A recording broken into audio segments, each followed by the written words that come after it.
The God of High School looks like it's about martial arts tournaments, flashy fights, power scaling, tournament brackets. That's what the hype is built on. But if you're only watching it for the action, you're missing what makes this series genuinely brilliant. The actual story is about identity, legacy, and the burden of inherited trauma, and it uses fighting as the language to say it. The surface versus the depths. What you see versus what's actually happening. The God of High School opens with what looks like a shonen sports manga. High school martial arts tournament. Main character, Mori Jin, is naturally gifted. Rivals emerge. Stakes rise. Viewers naturally slotted into the tournament power fantasy category. But here's what's actually going on beneath the flashy choreography. Mori Jin isn't the protagonist of a tournament story. He's the protagonist of a grief narrative. Every fight isn't about winning. Every fight is about Mori Jin discovering who he actually is beneath the version of himself his grandfather created. The grandfather legacy. This is the thesis of the entire series. Mori's grandfather was the literal god of Taekwondo, not metaphorically, literally trained by deities, possessed god-level martial arts, but he had a secret. He was losing his powers. So he did what many parents do when they're facing mortality. He projected everything onto his grandchild. Mori grew up believing he had to be the strongest because his grandfather's entire identity was wrapped into that role. The tournament? It's not the goal. It's the test of whether Mori can break free from that projection. Act 2. The theme hidden in every fight. Why every battle means something different. In most tournament manhwas, every fight advances power scaling. In The God of High School, every fight reveals something about identity. Mori versus Daewi, the best friend battle. This fight looks like a tournament match. It's actually about Mori realizing his strength has isolated him. Daewi isn't weaker, he's just different.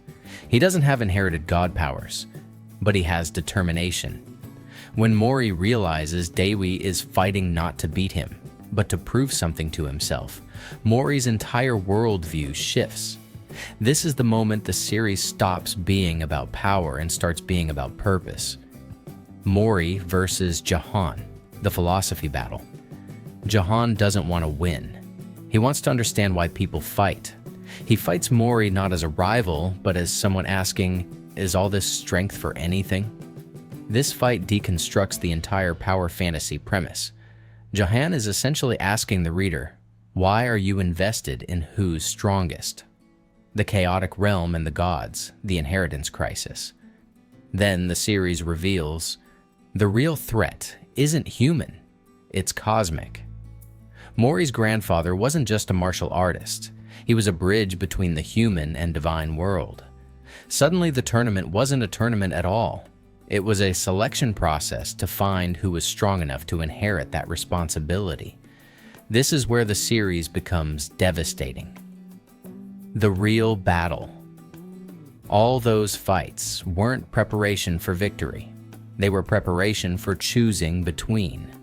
Inheriting his grandfather's role, power plus responsibility plus isolation. Rejecting it entirely, powerlessness plus freedom. Act 3. The generational trauma.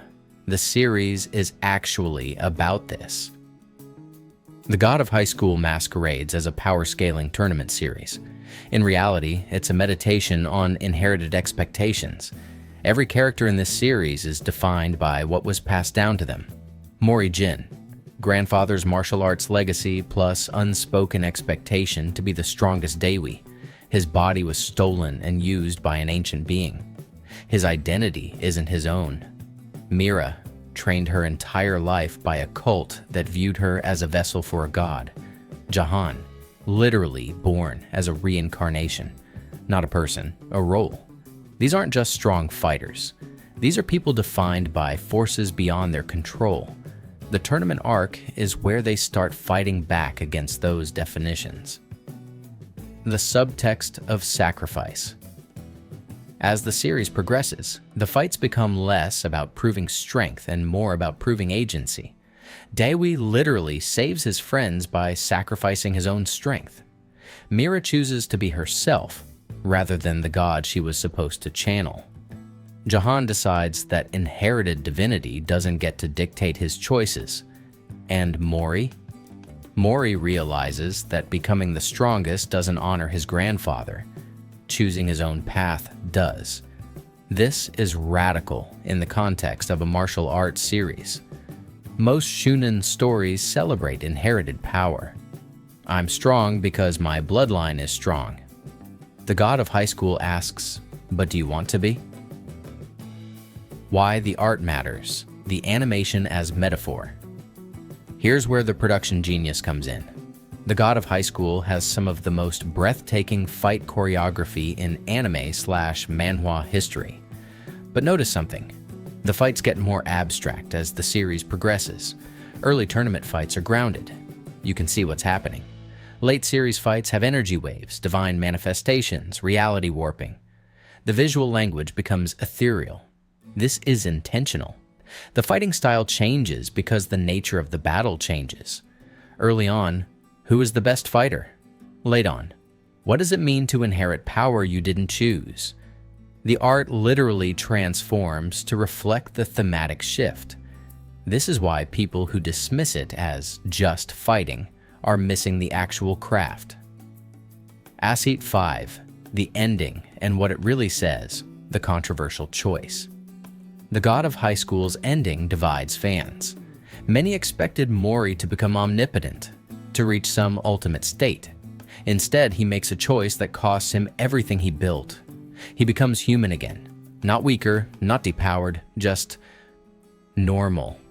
And this is interpreted as either A cop-out ending. He had to sacrifice power to win morally unsatisfying. B, the intended thesis. He realized his power was never the point. Profound.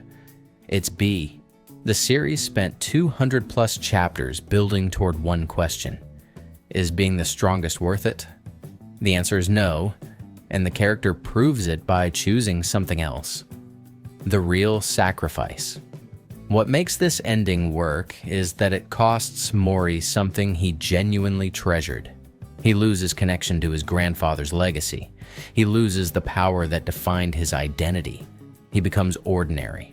But he gains agency. He gains choice.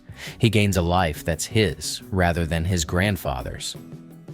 This is mature storytelling hiding inside fight scenes. Why this matters to you? The question for the viewer. The god of high school is fundamentally asking the viewer the same question it asks Mori. What are you chasing strength for? If you're reading it purely for the power scaling, that's fine. The fights are incredible. But the series is quietly asking you to examine why you find that satisfying. Is it because strength is actually valuable? Or because we've been conditioned to believe it is? The characters ultimately choose connection, purpose, and identity over raw power. They're modeling a different kind of victory.